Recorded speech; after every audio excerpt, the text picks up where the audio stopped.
रास्ता मनोरंजन सरकार जी द्वारा हमें उपलब्ध कराया जा रहा है, उस रास्ते में वो रास्ता ना मेरे नाम से रजिस्ट्री करके दिया है मनोरंजन सरकार जी ने, ना वो किसी की रजिस्ट्री। वो ज़मीन मनोरंजन सरकार जी के कब्जे में है, मनोरंजन सरकार जी की ज़मीन है। मनोरंजन सरकार जी ने सिर्फ मेरे को 1 एकड़ ज़मीन रजिस्ट्री करके दिया है, जिसमें कोई फ्रॉडबाजी या कुछ इस प्रकार का कुछ नहीं होता है। उन्होंने पूरा रजिस्ट्रार ऑफिस से मेरे को ज़मीन। अब बात आती है रास्ते की। रास्ता क्या हुआ, मनोरंजन सरकार जी का उसमें एक टॉयलेट बाथरूम बना हुआ है और एक टीन शेड बना हुआ है, जहाँ से मनोरंजन सरकार जी ने मेरे को रास्ता दिखाया है कि यहाँ से ये रास्ता है। वहाँ पे मनोरंजन सरकार जी का एक टॉयलेट, एक टीन शेड बना हुआ है। आज क्या हो रहा था, मनोरंजन सरकार जी द्वारा अपने उस टॉयलेट को और उस जो मकान था, कच्चा जो मकान था, उस मकान को तोड़ा जा रहा है। मनोरंजन सरकार जी जो मालिक है वहाँ के, उस मालिक को द्वारा वो मकान तोड़ा जा रहा है। हम आए अपनी ज़मीन को देखने के लिए। हमारी यहाँ 1 एकड़ ज़मीन है भैया, हमारी महंगी ज़मीन है। हम अपनी ज़मीन को देखने के लिए कि हमारी ज़मीन के साथ में तोड़ाई हो रहा है, हम देख के आते हैं क्या होता है। वो मनोरंजन सरकार जी द्वारा तोड़ा जा रहा है। इतने में हम लोग वहाँ जाके खड़े हुए, इतने में राजकुमार शाह जी है, राजकुमार शाह जी आए। राजकुमार शाह जी वहाँ आके गाली गलौज करने लगे। फिर राजकुमार शाह जी ने एसओ साहब को फ़ोन किया। एसओ साहब के यहाँ से पुलिस वाले पहुँचे। पुलिस वालों ने हमें कहा कि आप दोनों पक्ष थाने में आइए, थाने में आके बैठ के बात करते हैं। इतनी ही बात हुई थी। इतने में मेरे बड़े भाई ओमियो विश्वास जी आए वहाँ पे। जब ओमियो विश्वास जी आए वहाँ, 1-2 बात किया उन्होंने।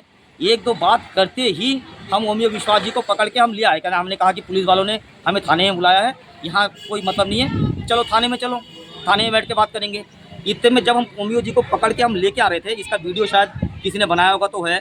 जब हम ओमियो जी को पकड़ के अपने खेत के अंदर, अपने ही खेत के अंदर से हम इधर थाने की तरफ आ रहे थे, तो पीछे से ये शुभम मंडल और इसके साथ में शुभम मंडल मेन था उसमें, और इसमें 3-4 लोग थे।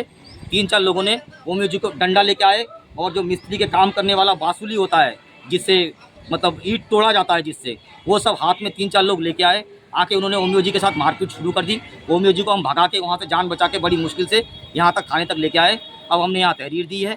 यहाँ पे तहरीर के मुकाबले उनको मेडिकल के लिए भेजा गया है। मेडिकल से वहाँ आएगा। मौके में पटवारी साहब भी पहुँचे थे। पटवारी साहब ने भी पूरा निरीक्षण किया। पटवारी साहब ने कहा कि पटवारी साहब ने भी टाइम मांगा कि हमने जो है हम इसका मौके पर निरीक्षण करेंगे। मौके पर निरीक्षण करके जो भी इसका होता है, विकल्प होता है, हम वो फैसला देंगे। हमें उस चीज़ से मना नहीं। ये लोग कह रहे हैं कि हमने कब्जा किया है, हमारे ऊपर आरोप लगा रहे हैं कि हमने कब्जा किया है। सर, मैं ये कहना चाहता हूँ कि कब्जा तो हमने किया ही नहीं किसी के ऊपर। उस जो कब्जा करने वाली बात है, वहाँ पे तो जो मनोरंजन सरकार जी है, मनोरंजन सरकार जी का अपना निजी मकान बना हुआ है, अपना निजी कमरा बना हुआ है। मनोरंजन सरकार जी ने अपने ही मकान को तोड़ दिया। जब अपने मकान को तोड़ दिया तो ऑटोमेटिक वो उसके, जब एक मकान टूटते ही उसके बाद मेरा खेत है। और वो जो ज़मीन है मनोरंजन सरकार जी ने जहाँ तोड़ा है, वो ना मेरे नाम पे रजिस्ट्री है, ना मनोरंजन सरकार जी के नाम पे रजिस्ट्री है। ये ज़मीन किसी के नाम पे रजिस्ट्री नहीं है। पूरा टांडिज कैंप किसी के नाम पे रजिस्ट्री नहीं है। मनोरंजन सरकार जी ने अपना कैंप अपना जगह तोड़ दिया, तो वहाँ से वो रास्ता खाली हो गया। वहाँ पे ना मनोरंजन सरकार जी कोई मकान बनाएगा, ना कोई मकान बना रहा है।